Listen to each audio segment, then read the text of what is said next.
You no doubt will recognize this place I'm standing. You may know it as the pulpit, the podium, the lectern, the stage, or perhaps some other name. It's typical, but not exclusive, as to the place where much of the preaching and teaching is done at a congregation. To say that the majority of teaching is done from here would sadly be accurate as it pertains to many people in and out of the body of Christ, the church. However, there is much more to the daily walk of a disciple as to what they learn than what is found here. The theme of the congregation here in Traverse City for this year is faith, hope, and love. We have looked at several lessons on faith and hope. And as we look at love, I would like to focus for this brief lesson on love, and in particular, love of God's Word, the Bible. The psalmist David is believed to be the author of Psalm 119, a psalm dedicated to the love of God's Word, called in various places the Word, the Law, the Testimonies, the Precepts, Commandments, among others. The psalmist describes his feelings towards such in several verses. In fact, 11 times in this psalm, he uses the term love as it pertains to these. I'll read just a few here. Psalm 119:47 tells us, "For I find my delight in your commandments, which I love." Verse 48, "I will lift up my hands toward your commandments, which I love, and I will meditate on your statutes." Verse 159, "Consider how I love your precepts. Give me life according to your steadfast love." Verse 163, "I hate and abhor falsehood, but I love your law." Verse 167, "My soul keeps your testimonies. I love them exceedingly."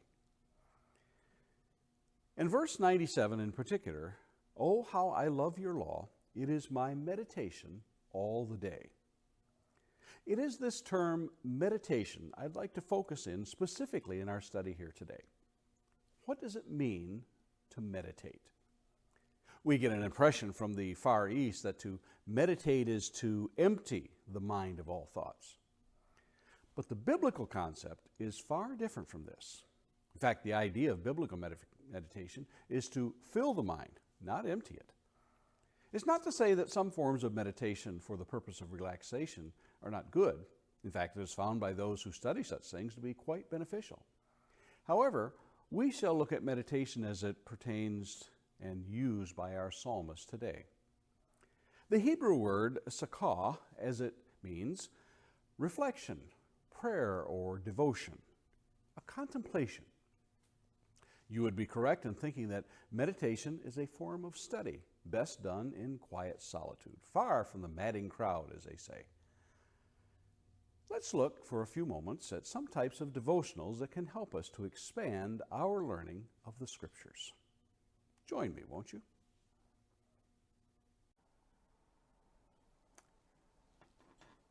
As we continue here in the confines of my own office, I do a considerable amount of studying, preparing for classes and sermons and other types of clerical work. It's typical of what I do here. But this isn't the only place that I study here in my office at the church building. This study is by and large what I do for the congregation. But how do I personally fill my soul with the Word of God? Well, that's where my own personal devotional time comes in. It's a time where I can, in the peace and quiet, away from the noise of everyday life, concentrate, prayerfully reflect in a time devoted to the Word of God. Hence, devotional time. As I found personally the benefits and seeing others grow by the same methods, I developed a series of written devotionals over the years. It's a way of sharing the things that I've learned in my own studies. Many are simply daily thoughts disconnected from one day to the next. Others, however, were developed into monthly and quarterly and even year-long studies in which readers can focus on a particular book or a theme, or in the case of the year-long study, the New Testament.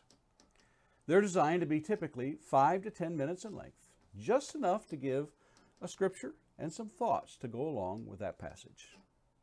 These were eventually developed into videos recorded for each day. What I'm going to show you next is a short devotional from a 31-day series on prayer for the congregation. In its written form, it was handed out and looked like this. But in the video format, it takes, as I said, 5 to 10 minutes a day. Take a look and see. A study in prayer, day 2. And it came to pass that while he was praying in a certain place, after he had finished, one of his disciples said to him, "Lord, teach us to pray just as John taught his disciples." When Jesus' disciples asked him to teach them to pray, he began with the premise that what they desired was sincere. After all, why would anyone enter into prayer by compulsion? Turns out, many pray from guilt or obligation. But that is not the loftiest premise to begin our prayer life, you must admit. He begins with the ABCs of prayer, the fundamentals of talking to God, the elementary primer, if you will, of prayer. Unfortunately, for many, this is as far as they get. The Lord's model prayer, as it really ought to be known, can be said in under a minute in most leisurely of readings. So what did Jesus do for the rest of the night when he went up into the mountains to pray? If we were to teach children to pray, this model prayer would be the beginning. But if this is all they ever learn, it would be as if a student never went beyond reciting the ABCs to learn to read. In our human efforts to understand and decipher, for lack of better terms, we strive to understand the complexity of what Jesus presented on even the most elementary levels. For contained in the model prayer that he delivered, we find much more than we can grasp in a single sitting. To that extent, we shall look into this prayer to find the greatness of such a short but powerful prayer. Just as the alphabet is the basis for our English language, the prayer Jesus uttered to his disciples contains the elements of all prayers uttered. For our examination, I shall use this prayer in a slightly different form in Matthew chapter 6 from the New American Standard Version.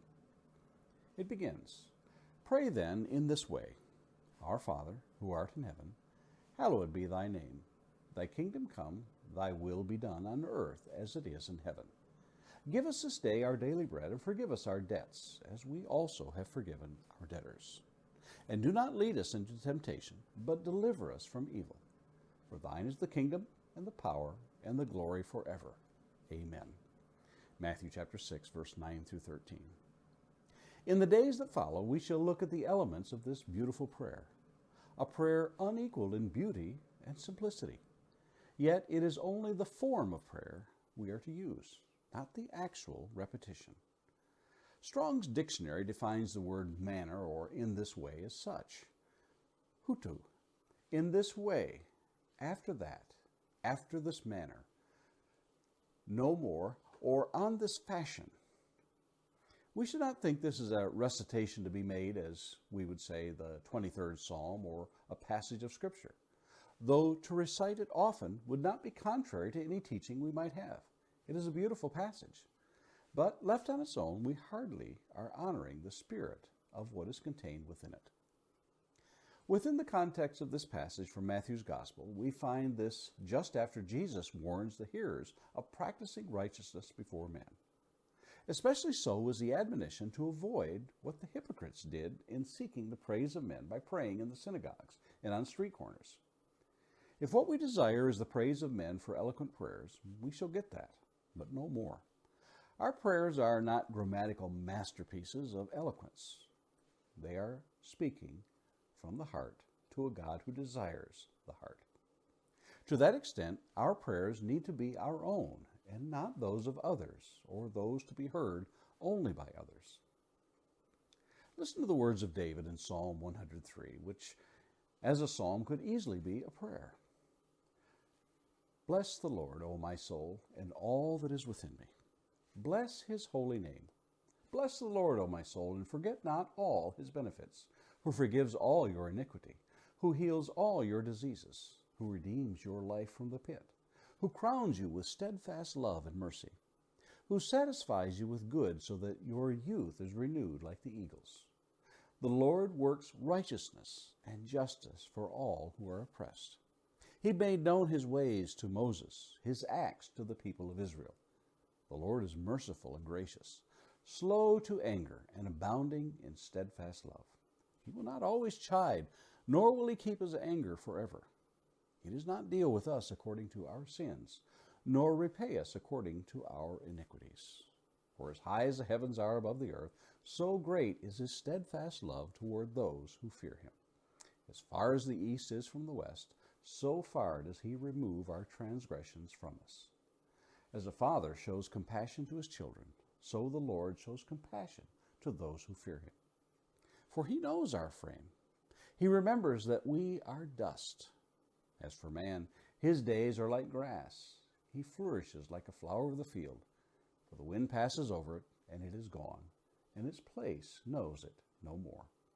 But the steadfast love of the Lord is from everlasting to everlasting on those who fear him, and his righteousness to children's children, to those who keep his covenant and remember to do his commandments. The Lord has established his throne in the heavens, and his kingdom rules over all. Bless the Lord, O you his angels, you mighty ones who do his word, obeying the voice of his word. Bless the Lord, all his hosts, his ministers who do his will. Bless the Lord, all his works, in all places of his dominion. Bless the Lord, O my soul. A prayerful thought as we close for the day. Father, hear the words of my heart that I pour out to thee. And we'll see you again tomorrow.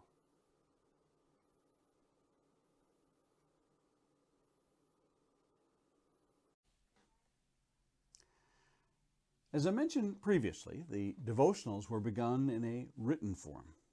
Some enjoy that form, and it's easy to take along and requires no electronics, no computer, no cell phone and such. It's simply devotionals in a written form. Others enjoy listening. They may be auditory or visual learners. The video we just finished listening to was a 31-day journey into prayer. It's not exhaustive by any means, but it was nonetheless long enough to help individuals search out and find ways and meanings they may not have considered before. It's an effort to go deeper into a prayerful relationship with the Father in heaven. Another series spent 28 days in Psalm 119. Each day looked at one of the acrostic stanzas that made up of 8 verses each. Again, the written form was available. Here we have what it looks like in the written form, but also a video was made each day for the viewing. Let's take a look now at one of those days of 28 days in Psalm 119. Psalm 119, Day 11. Rules from of old. We'll be reading verses 49 through 56. Remember your word to your servant, in which you have made me hope. This is my comfort in my affliction, that your promise gives me life. The insolent utterly deride me, but I do not turn away from your law. When I think of your rules from of old, I take comfort, O Lord. Hot indignation seizes me because of the wicked who forsake your law. Your statutes have been my songs in the house of my sojourning. I remember your name in the night, O Lord, and keep your law. This blessing has fallen to me, that I have kept your precepts. Our thoughts for today center around verse 52. When I think of your rules from of old, I take comfort, O Lord. A few years ago, a country music song came out that expressed the wish to hear about the good old days from the grandfather. It told of simpler, safer times when the core of the family was intact and the things they did together. If you want to see the lyrics, you can look up, "Grandpa, Tell Me About the Good Old Days." It is somehow comforting to think about the way things used to be and how much better, simpler, and uncomplicated they were. The reality is, in life, that the good old days weren't always that good. People still got sick, people died, there was crime, jobs were hard to come by, and on it goes. But that's how the mind works. Our memories become selective, as it were. However, God's Word is not like the human experience. God's Word that the author speaks of in our passage today is rules.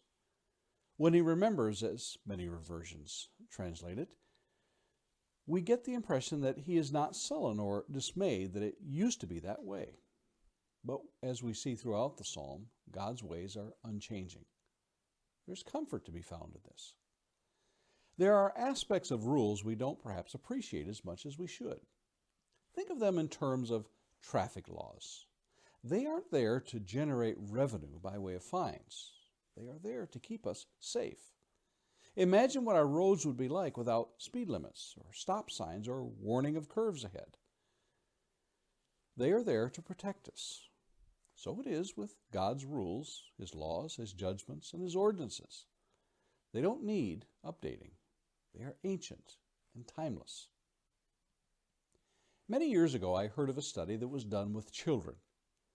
It was observed in this study two groups of young children in the elementary grades and how their behavior changed based on their surroundings. In this case, fences. When there were no fences, the children tended to play in the center of the playground, far from the perimeter. Then they observed the behavior of children when the playground was fenced in. There, the children played right up to the fence. The fence provided a barrier of safety for them. Rules perform in much the same way. They give us safety and security. Can you imagine a world with no laws or regulations? Non-believers and skeptics attribute our moral codes to an evolutionary transition of a cooperate or die, and the altruism that came about helped man survive from the earliest times until now. According to them, this process takes thousands of generations and tens of thousands of years. I find myself being the skeptic of such an idea that has no shred of evidence to back up the claim, only human wisdom that puffs itself up against God. I think of what Paul said of the wisdom of the world in 1 Corinthians 1:25. For the foolishness of God is wiser than men, and the weakness of God is stronger than men. When I look around at the conditions of the world today, the chaos, the violence, the political unrest, and the uncertainty of what the rules and laws will be like tomorrow from governments, I find great comfort in the rules God ordained from of old to guide us and lead us, should we simply choose to follow them. Have you found comfort in the rules of old? And Lord willing, we'll see you again tomorrow. You might think that devotionals with a theme would be limiting in a sense. However, the deeper one goes into the scriptures, the more one discovers the nearly limitless wealth of material in which one can delve. One such series was entitled Questions from the Old Testament. Now, these aren't questions that we have asked, but questions that are asked in the books of the Old Testament. You might be surprised to discover that there are over 2,500 questions that are raised in the books from Genesis to Malachi. I chose a mere 30 of these for a study from that multitude. I'd taken a personal interest in the questions in the Bible, and over the course of 6 months of daily study, identifying those 2,500 plus in the Old Testament and over 1,000 questions that were asked in the New Testament. Here's the copy of the written devotional that was handed out for those who like to read.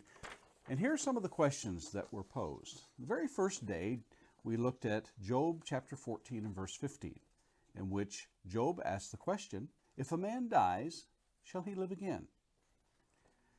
The second day came from Job chapter 38, verse 4, where God asked Job, where were you when I laid the foundations of the earth? Day number 12 from Psalm 8, verse 4 is, what is man that you are mindful of him?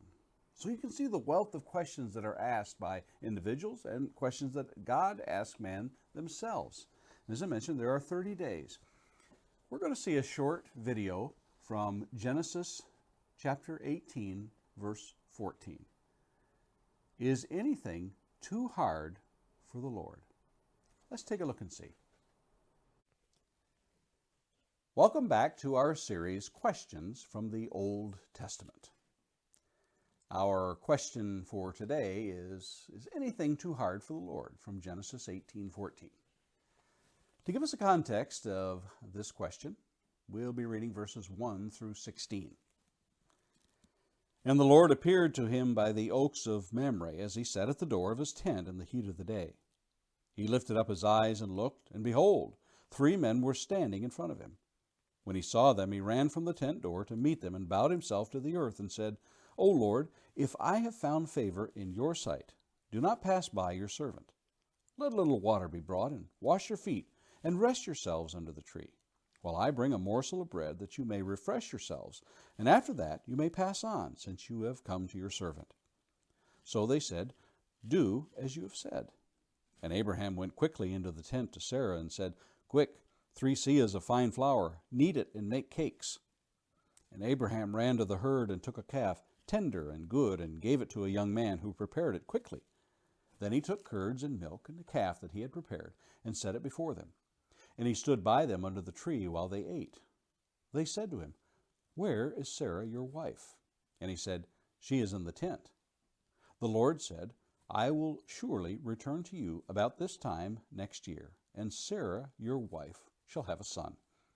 And Sarah was listening at the tent door behind him.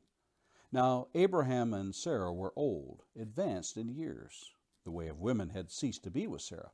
So Sarah laughed to herself, saying, After I am worn out and my Lord is old, shall I have pleasure? The Lord said to Abraham, Why did Sarah laugh and say, Shall I indeed bear a child now that I am old? Is anything too hard for the Lord? At the appointed time I will return to you, about this time next year, and Sarah shall have a son. But Sarah denied it, saying, I did not laugh, for she was afraid. He said, No, but you did laugh. Then the men set out from there, and they looked down toward Sodom, and Abraham went with them to set them on their way.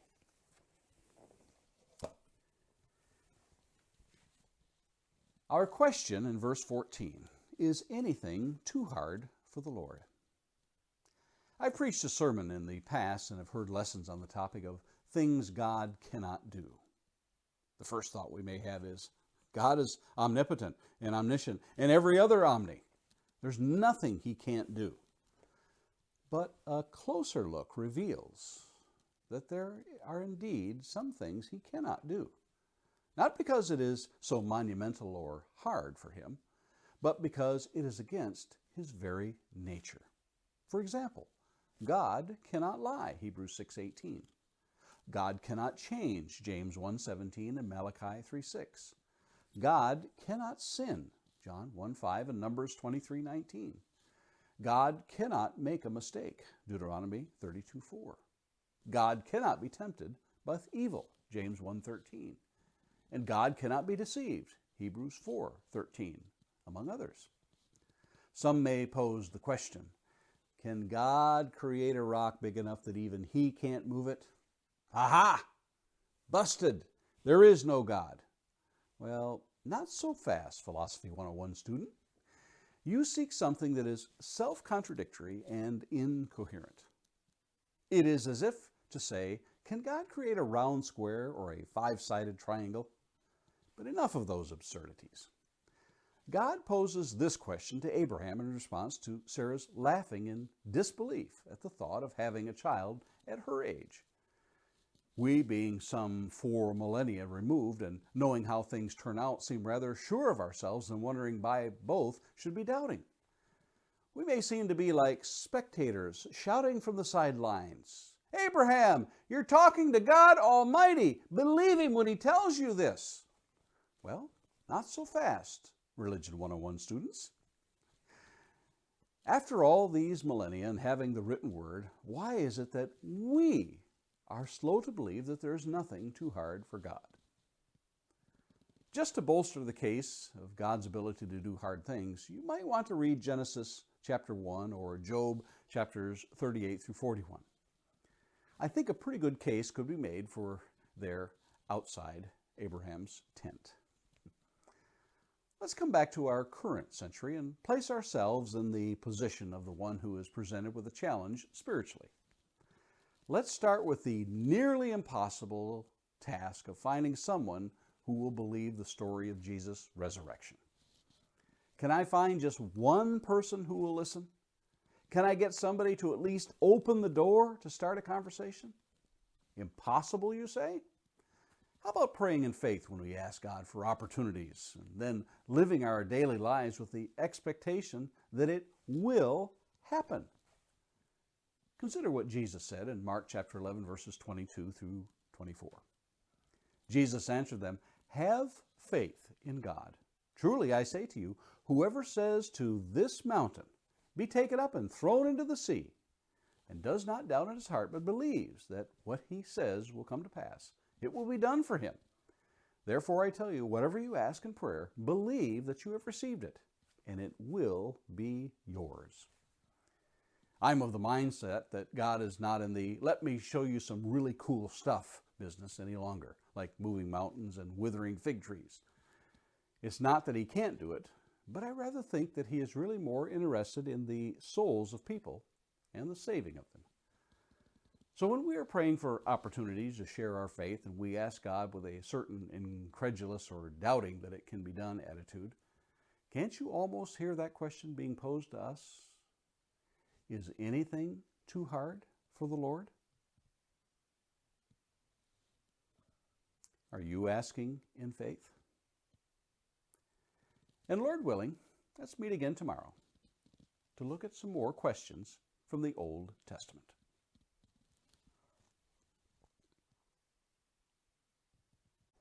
Our next series came from the book of Proverbs, in which the 31 chapters were covered in 31 days. As you can imagine, it was only the briefest of attempts to cover this large body of work by Solomon and others that compiled this work of wisdom. However, each day looked at a different chapter with an eye to glean from it a major theme of aspects of wisdom.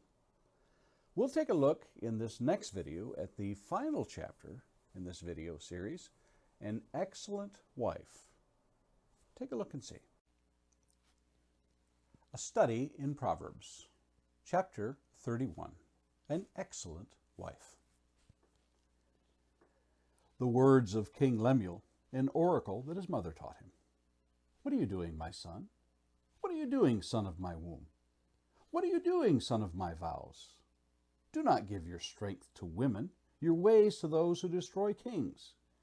It is not for kings, O Lemuel, it is not for kings to drink wine, or for rulers to take strong drink, lest they drink and forget what has been decreed, and pervert the rights of all the afflicted.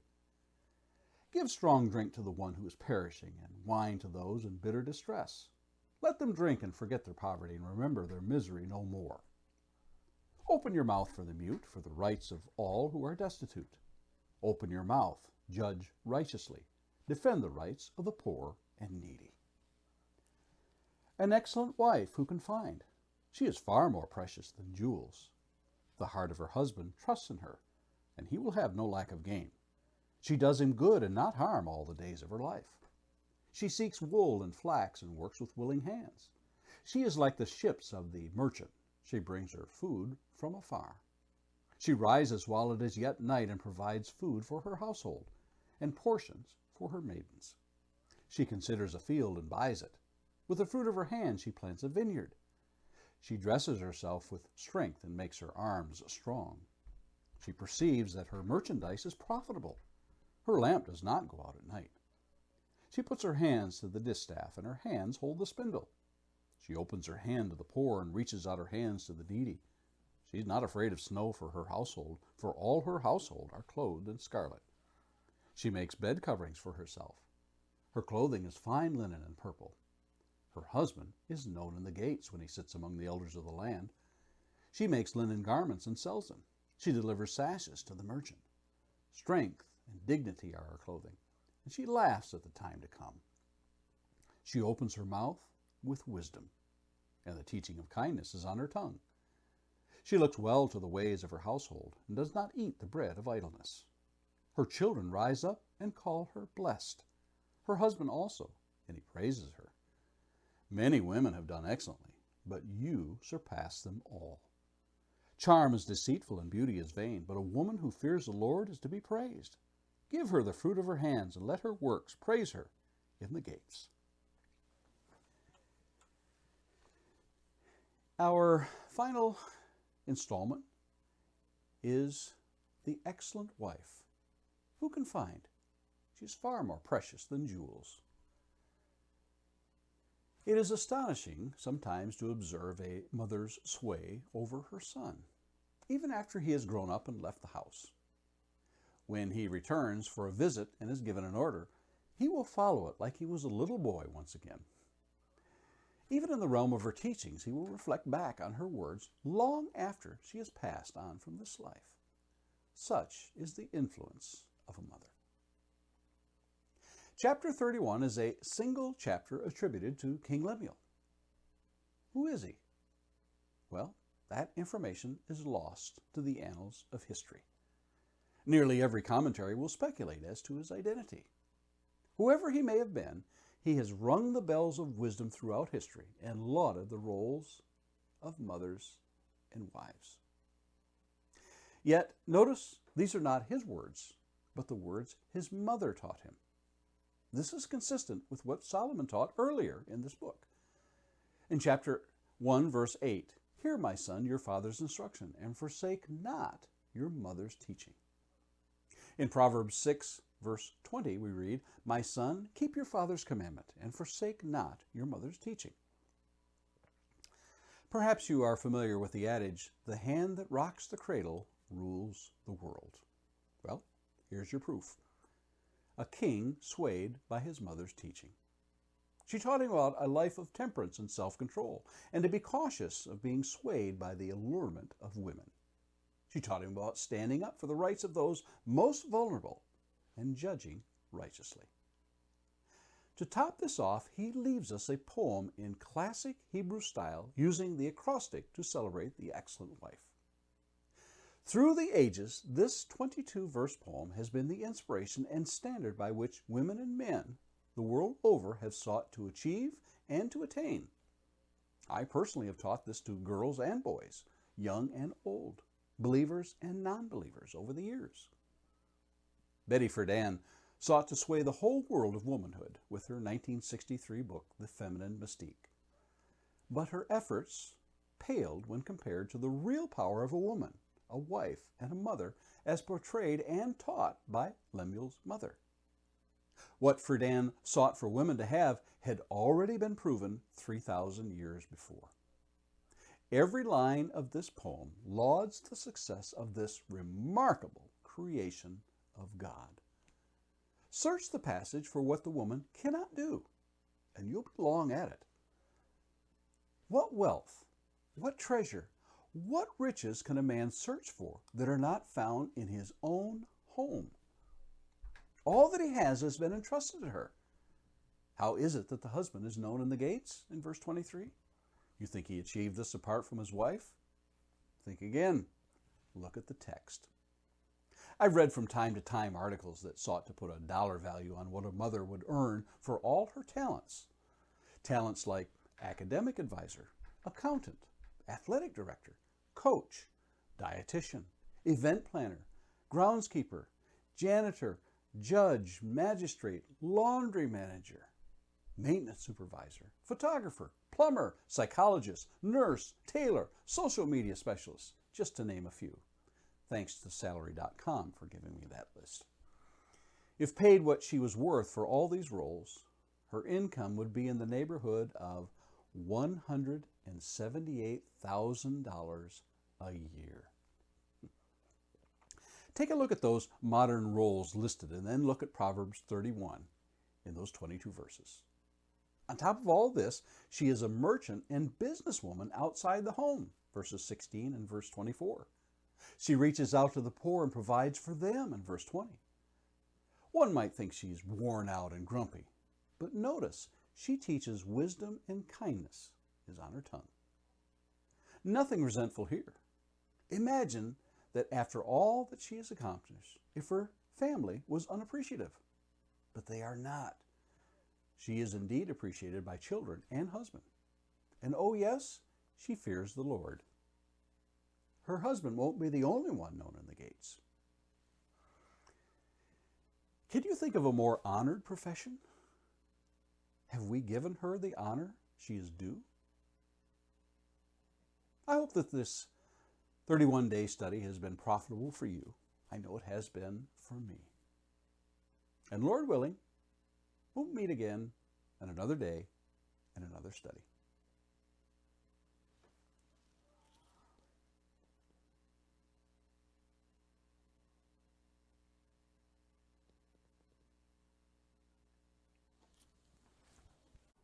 In yet another of our themes, we'll consider a summer quarter of devotionals entitled Great Chapters from the Bible. In this study, we take a look at 92 different chapters from the Old and the New Testament. In fact, every book in the Bible has at least one chapter in this quarterly series.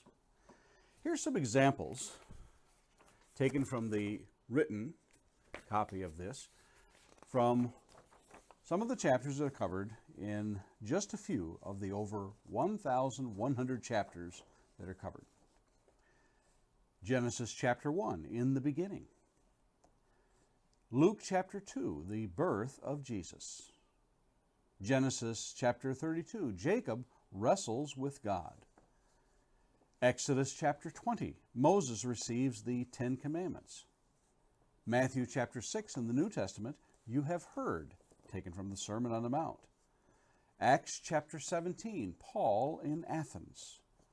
Ruth chapter 1, Naomi and Ruth. As you can tell, there's a wide range.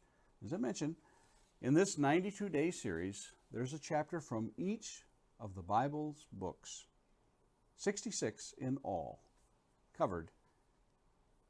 I hope you'll enjoy it. Let's take a look at one. Welcome back to another in our series of great chapters in the Bible. Our chapter today comes from the Old Testament book of Ruth. Ruth chapter 1. We'll begin reading in verse 1, the story of Naomi and Ruth. In the days when the judges ruled, there was a famine in the land, and a man of Bethlehem in Judah went to sojourn in the country of Moab, he and his wife and his 2 sons. The name of the man was Elimelech, and the name of his wife Naomi, and the names of his 2 sons were Mahlon and Chilion. They were Ephrathites from Bethlehem in Judah. They went into the country of Moab and remained there.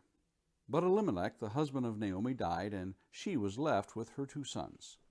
These took Moabite wives. The name of one was Orpah, and the name of the other Ruth. They lived there about 10 years, and both Mahlon and Chilion died, so that the woman was left without her 2 sons and her husband. Then she arose with her daughters-in-law to return from the country of Moab, for she had heard in the fields of Moab that the Lord had visited his people and given them food. So she set out from the place where she was with her 2 daughters-in-law, and they went on their way to return to the land of Judah. But Naomi said to her 2 daughters-in-law, "Go, return each of you to her mother's house. May the Lord deal kindly with you, as you have dealt with the dead, and with me. The Lord grant that you may find rest, each of you in the house of her husband." Then she kissed them, and they lifted up their voices and wept. And they said to her, "No, we will return with you to your people." But Naomi said, "Turn back, my daughters. Why will you go with me? Have I yet sons in my womb, that they may become your husbands? Turn back, my daughters. Go your way, for I am too old to have a husband. If I should say, 'I have hope,' even if I should have a husband this night and should bear sons, would you therefore wait till they were grown? Would you therefore refrain from marrying? No, my daughters, for it is exceedingly bitter to me for your sake that the hand of the Lord has gone out against me." Then they lifted up their voices and wept again, and Orpah kissed her mother-in-law, but Ruth clung to her.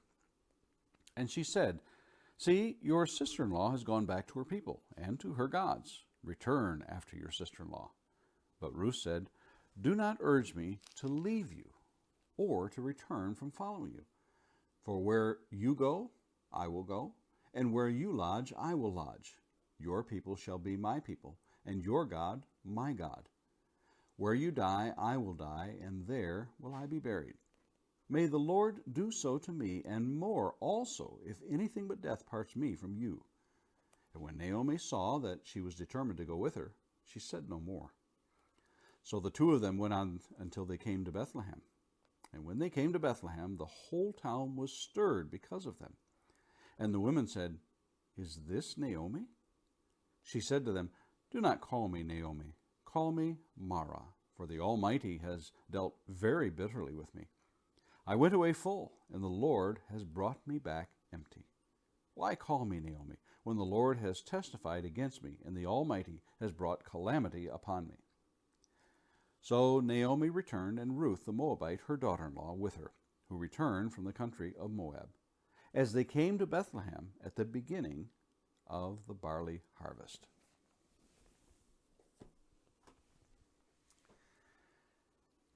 In the centuries before Christ, all the inhabitants of the earth looked up at the sky and saw hundreds and hundreds of stars and thought, that's all that could be seen. With the slow development of the curved glass over the centuries leading up to the 1600s, it was possible to see even more, with men like Lippershey, Galileo, Kepler, and Huygens utilizing the new technology they discovered. Far more stars than ever were thought could be seen. Those numbers kept increasing with bigger and better telescopes that see farther and farther. With all of these inventions, we have come to see how small we are in the universe. Though small, we are nonetheless important. Somehow, seeing further and further has allowed us to get a grasp on how big the universe is, and yet how intricate every detail is in the makeup of the vastness. Even in our own solar system, before some planets and moons were discovered, it was the minute tug of gravity that revealed their presence. I don't pretend to understand how all this works together, but somehow it does, and there are those who can comprehend these celestial workings. I've kept a saying close at hand to help me in times of my own nearsightedness, and I cannot comprehend the big pictures. The years teach us much that the days never know. Time is like a telescope. It allows us to look further back at the unsurety of youth with the wisdom of age. Much I still try to sort out, and like the distant galaxies, I just have to leave it to those who peer through the polished optics to understand it all.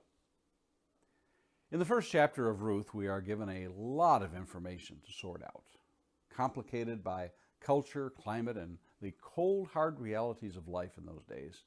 We are hit by wave after wave of sorrow. Famine had forced them to relocate to this godless and at times hostile country. Death takes her husband and her sons, marry foreigners, and then they die. Naomi is now alone in a distant foreign land. Yes, she has her daughters-in-law, but that's not kinfolk, really. After 10 years, the news comes that there is food again in the homeland. Let's just pause here for a moment and take a slight detour. If you've been to a few weddings over the years, you likely have heard the next verses recited. You know the ones. "Do not urge me to leave you or return from following you. For where you go, I will go. And where you lodge, I will lodge. Your people shall be my people, and your God my God. Where you die, I will die, and there will I be buried. May the Lord do so to me, and more also, if anything but death parts me from you." In fact, my wife chose these words to be read at our wedding over 40 years ago. And may I say, I still lack the wisdom. I lack the vision to grasp such a statement.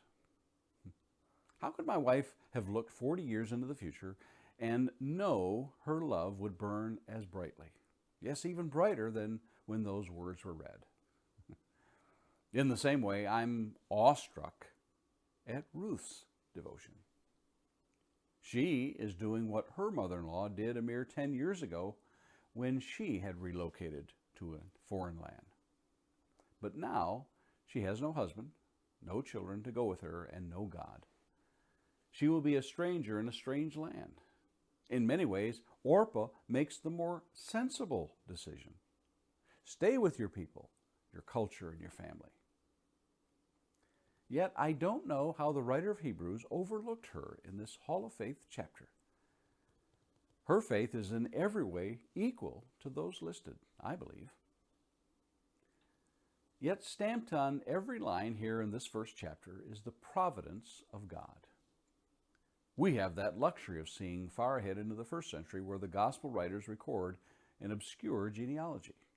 And Luke records in Luke chapter 3, verses 31 through 32, the son of Meliah, the son of Menah, the son of Mattatha, the son of Nathan, the son of David, the son of Jesse, the son of Obed, the son of Boaz, the son of Salah, the son of Nahshon. But the Gospel of Matthew lays it wide open for us to see in Matthew chapter 1, verses 3 through 6. And Judah the father of Perez, Zerah by Tamar, and Perez the father of Hezron, Hezron the father of Ram, and Ram the father of Amminadab, and Amminadab the father of Nahshon, and Nahshon the father of Salmon, and Salmon the father of Boaz by Rahab, and Boaz the father of Obed by Ruth, and Obed the father of Jesse, and Jesse the father of David the king, and David was the father of Solomon by the wife of Uriah. Now watch closely as we fast forward for a moment in Ruth and see what our writer records for us in the last chapter of Ruth, chapter 4, verses 18 through 22. Now these are the generations of Perez. Perez fathered Hezron, Hezron fathered Ram, Ram fathered Abinadab, Abinadab fathered Nahshon, Nahshon fathered Salmon, Salmon fathered Boaz, Boaz fathered Obed, Obed fathered Jesse, and Jesse fathered David. They line up perfectly. But how could that writer have known this 1,000 years before Jesus was born? But let's come back to our narrative. For Naomi must make her way back to her homeland, and with it, the sad tale of her misfortunes. She sees the days at hand and relates as much to those who greet her on the way. In chapter 1 and verses 19 through 21, so the two of them went on until they came to Bethlehem. When they came to Bethlehem, the whole town was stirred because of them. And the women said, "Is this Naomi?"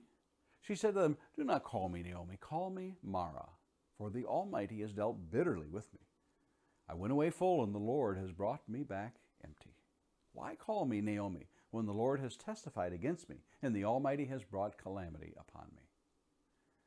That name Mara she has chosen is the same name of the bitter water the Israelites encountered in the wilderness in Exodus 15, and the same term Job uses to describe the state of his life following the calamities that fell upon him. I would imagine you and I might feel the same were those misfortunes to befall us. It is no less significant to note that when they entered the town, that the reaction, although the words don't reveal this here, is one of an uproar. For that's what the word rightly means in Hebrew. It's the same word used in 1 Samuel chapter 4 and verse 5. As soon as the ark of the covenant of the Lord came into the camp, all Israel gave a mighty shout, so that the earth resounded. And in 1 Kings chapter 1 and verse 45, where it is translated, the city rang again. This lady who left with a family and a future returns impoverished, widowed, and without children, and this stuns her hometown. What is about to happen, you and I have the ability to see much clearer, having been separated by 3,000 years in the knowledge of the Savior. But an obscure and strange law is about to come into focus that was given hundreds of years before in a faraway place. The kinsman redeemer was a part of the law that was found in Leviticus 25. It provided for just such an occasion as we have that is about to unfold. We're left with one final sentence to set the stage for the unfolding story in chapter 1 and verse 22. So Naomi returned, and Ruth the Moabite, her daughter-in-law, with her, who returned from the country of Moab. And they came to Bethlehem at the beginning of the barley harvest.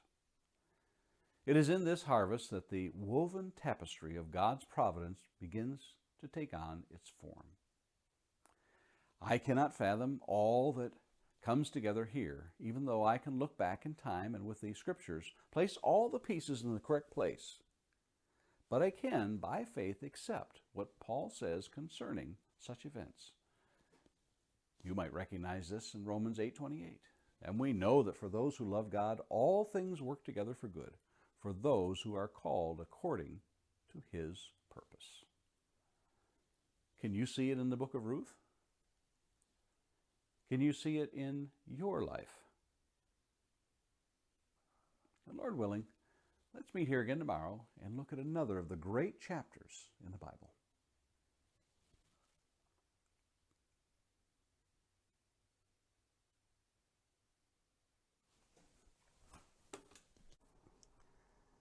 What you've seen are just a sampling of devotionals offered by the Traverse City Church of Christ.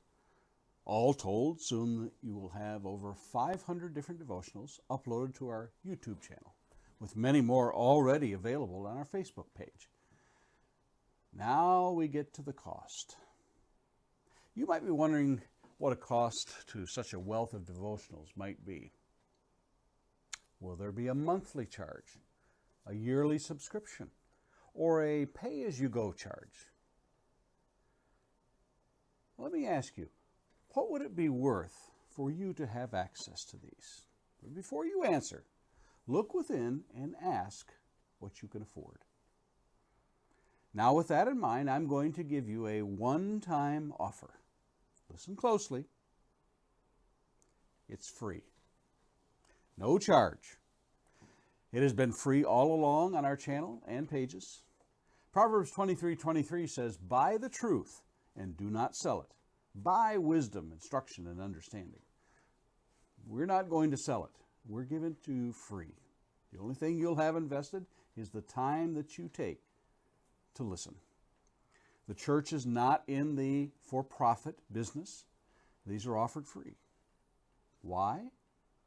So that people will search the Scriptures, that they might know the love God has for man and what they must do to be saved. Pure and simple.